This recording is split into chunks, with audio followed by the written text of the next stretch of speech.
কি গো শুনছো? তোমার মনে আছে তো আজকে আমার মা বাবা বোন আসবে? আরে হ্যাঁ হ্যাঁ মনে আছে। তুমি এক কাজ করো, বাজারে ব্যাগটা দাও, আমি বাজার করে আনি। কি কি আনবে মনে আছে তো? খাসির মাংস, কাতলা মাছ আর গলদা চিংড়ি নেবে। আরে শুধু কি ওই কটা আনলে হবে? তোমার মা বাবা আসছে বলে কথা, দই মিষ্টি এইগুলো তো আনতে হবে। তুমি আর দেরি করো না, ব্যাগটা দাও তাড়াতাড়ি। দেখো কা, তুই বাজারে যাচ্ছিস তো, কটা চারাপোনা আনিস তো। আমার না কাল থেকে হাগা হচ্ছে, তোমাকে বলি যে একটু পাতলা করে ঝোল করে দিতে। গেলা সময় মনে ছিল নি যে খেলে আমার হাগা হবে? সত্যি বাবা তুমি পারো বটে, তোমার যে বয়স হচ্ছে সেটা কোনো হুঁশ নেই। তুমি যা পারবে গিলতেই থাকবে, যত সব।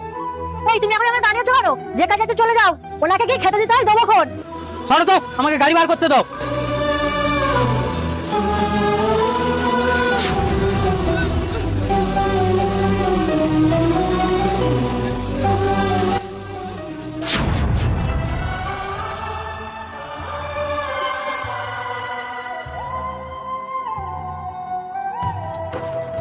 এদি কোথায় গেলি রে? ও তোমরা সবাই চলে এসেছো? এসো এসো ভেতরে এসো। আসুন মা, বাবা আসুন। চলো বাবা ভেতরে এসো। কিরে মা, ভালো আছিস তো? হ্যাঁ মা, আমরা সবাই ভালো আছি। তোমরা সবাই ভালো আছো তো? হ্যাঁ রে মা, আমরা সবাই ভালো আছি। এনে মা এটা ধর। এদি এটা মানে আবার তোমরা এসব আনতে গেলে কেন? এদি তো দেয়ারকে কই দেখতে পাচ্ছি না। ও তো চেন্নাইয়ে কাজে গেছে। বাবা তোমার জন্য কিন্তু আমি খাসির মাংস রান্না করেছি। আর মা তোমার জন্য কাতলা মাছের কালিয়া হয়েছে। আর বোন তোর জন্য গলদা চিংড়ি আনিয়েছি আমি। ও মা তাহলে তোমরা একটু বসো, আমি খাবার বাড়ি। এই চলো চলো, আমার হাতে একটু করে দিস।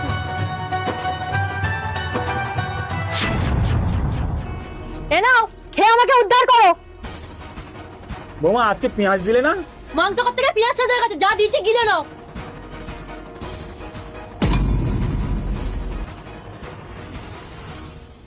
বাবা তুমি এসব কি খাচ্ছো? ছোট খোকা তুই এসেছিস? ছোট খোকা তুই আমাকে এখান থেকে নিয়ে এসো, আমি আর এখানে থাকতে চাই না বাবা, আমাকে নিয়ে এসো।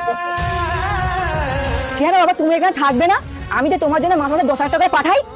বাবা আসলে একবার চল তো।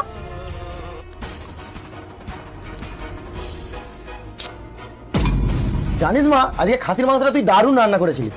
হবে না, আমি তো ওতে 250 টক দই মাখিয়ে রেখেছিলাম।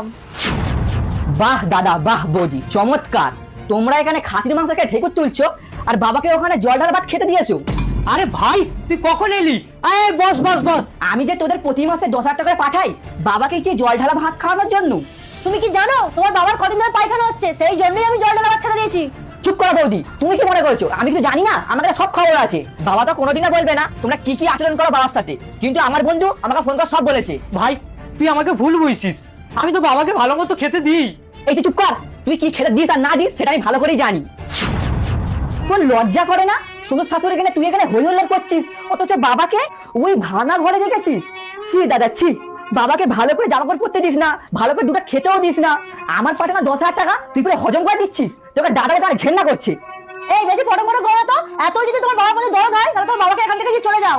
এই চুপ কর, এটা যদি তোর বাবার সাথে যদি তোর দাদা বৌদি এই জিনিসটা করতো তুই কি এটা মেনে নিতে পারতিস?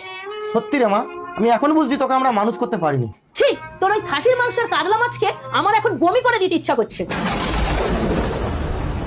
ওই তুই এখনো তো দিদিকে জড়িয়ে ধরে বসে আছিস, চল এখান থেকে। মা, তুই যেদিন তোর শ্বশুরকে সম্মান করতে পারবি সেদিন তুই আমাদের ডাকবি, তার আগে নয়। মা, আমার সত্যিই ভুল হয়ে গেছে, আমাকে ক্ষমা করে দাও।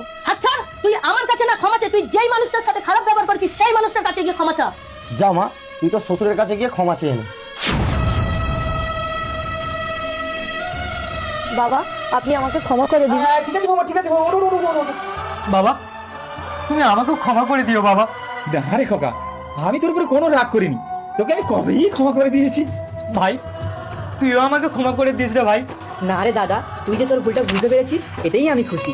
বাবা তুমি এসো বাবা, আজ থেকে তুমি এই ঘরেই থাকবে বাবা। বন্ধুরা, সময় থাকতেই বাবা মায়ের সেবা করুন। বাবা মায়ের মতো অমূল্য সম্পদ এই দুনিয়াতে কিন্তু আর কোনো কিছুই নেই।